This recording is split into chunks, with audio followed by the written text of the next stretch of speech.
আজকে আমরা বানাবো গাজরের হালুয়া। দেখুন গাজরটাকে আমি ধুয়ে ভালো করে ছাড়িয়ে ধুয়ে ওটাকে গ্রেট করে নিয়েছি। এটা কড়া বসিয়েছি।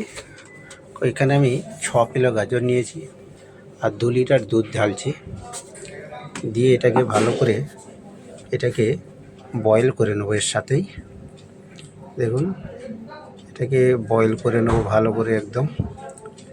এবারে 6টা আমি এলাচ ফাটিয়ে এতে দিয়ে দিলাম, তাহলে একটু গন্ধটা ভালো বেরোবে। এবারে এটা দেখুন ফুটে চলে এসছে। এবারে এটাকে আমরা একটু শুকোবো।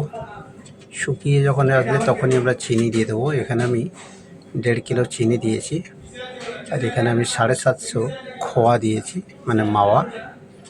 আর এখানে 100 গ্রাম কাজু কিশমিশ আমি দিয়ে দিলাম। দেখুন এবার খোয়াগুলো আমি দিয়ে দিয়েছি।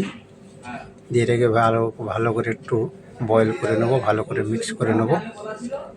দেখুন এবারে ঘি দিয়ে দিয়েছি, লাস্ট ফিনিশিং চলছে আমাদের। গাজরের হালুয়া বানাতে হলে এই রেসিপিটাকে অবশ্যই আপনারা দেখবেন। একটু এলাচ পাউডার করেছিলাম, এলাচ পাউডার একটু দিয়ে দিলাম। এই রেসিপিতে একবার আপনারা বানিয়ে ট্রাই করে দেখবেন ঘরে। আমি 250 থেকে 300 গ্রাম একটু বাটার দিয়েছি, মাখন। আমাদের গাজরের হালুয়া কিন্তু রেডি হয়ে গেছে। আর আমরা তুলে নেব। এই দেখুন গাজরের হালুয়া কি সুন্দর রেডি। যদি ভিডিওটি ভালো লাগে একটা সাবস্ক্রাইব করে দেবেন, চ্যানেলটিকে শেয়ার করে দেবেন, সবাইকে দেখার সুযোগ করে দেবেন।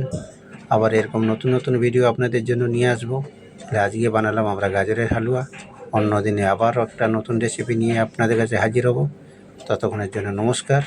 কিন্তু এই রেসিপিটা বাড়িতে একবার হলেও আপনারা বানিয়ে ট্রাই করবেন। নমস্কার, শুভরাত্রি।